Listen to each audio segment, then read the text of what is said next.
O'zbekiston Respublikasi Prezidentining farmoni bilan tasdiqlangan 2022-2026 yillarga mo'ljallangan Yangi O'zbekistonning taraqqiyot strategiyasini yoshlar va biznesni qo'llab-quvvatlash yilida amalga oshirishga doir davlat dasturi doirasida tizim oldiga belgilab berilgan.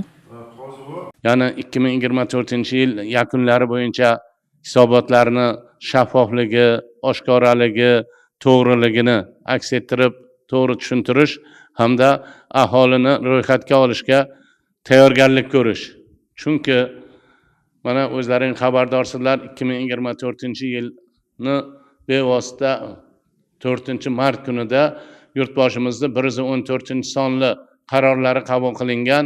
Shu qaror talabiga asosan 2026-yilni bevosita mart, avgust hamda noyabr oylari davomida aholini ro'yxatga olish rejalashtirilgan. Topshiriqlarni so'zsiz, sifatli va o'z muddatida ijrosini ta'minlash borasida 2024-yilning 4-choragida amalga oshirilgan ishlar hamda statistika organlari oldida turgan kelgusidagi ustuvor vazifalar belgilab berilgan. Dastlabki ma'lumotlarga ko'ra, 2024-yilning yanvar-dekabr oylarida Qashqadaryo viloyatining yalpi hududiy mahsuloti hajmi joriy narxlarda 80.658,3 milliard so'mni tashkil etdi va 2023-yilning mos davri bilan taqqoslaganda 6,5% ga o'sdi.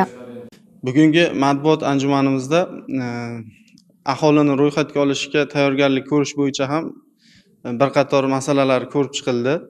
Xususan viloyatimizda o'tkaziladigan aholini ro'yxatga olish bo'yicha targ'ibot tashviqot ishlari bo'yicha aholiga, jamoat joylariga, maktablarga, oliy o'quv yurtlariga, mahallalarga targ'ibot tashviqot ishlari, aholini ro'yxatga olish bo'yicha tushuntirish ishlari olib borilayotganligi haqida to'xtatib o'tildi.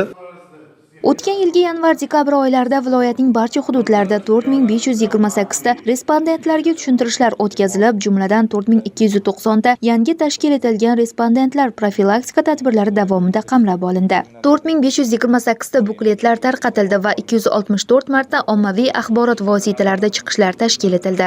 Aholini ro'yxatga olishga tayyorgarlik ko'rish ishlari tizimli ravishda olib borilmoqda. Barchaga tegishli bo'lgan demografik, iqtisodiy va ijtimoiy ma'lumotlarni yig'ish, umumlashtirish, baholash, tahlil va e'lon qilishning yagona jarayonidir. Har bir ma'muriy hududiy birliklar kesimida, ya'ni viloyat, tuman, shahar, shaharcha va qishloqlardagi aniq aholi soni, respublikani iqtisodiy, ijtimoiy rivojlantirishda sohalar bo'yicha manzilli dasturlarning tayyorlanishidir. Aynan xodimlar bilan birgalikda o'tkazilgan muloqotda ham bajarilgan ishlar hisoboti tinglanib, kelgusidagi vazifalar belgilab olindi.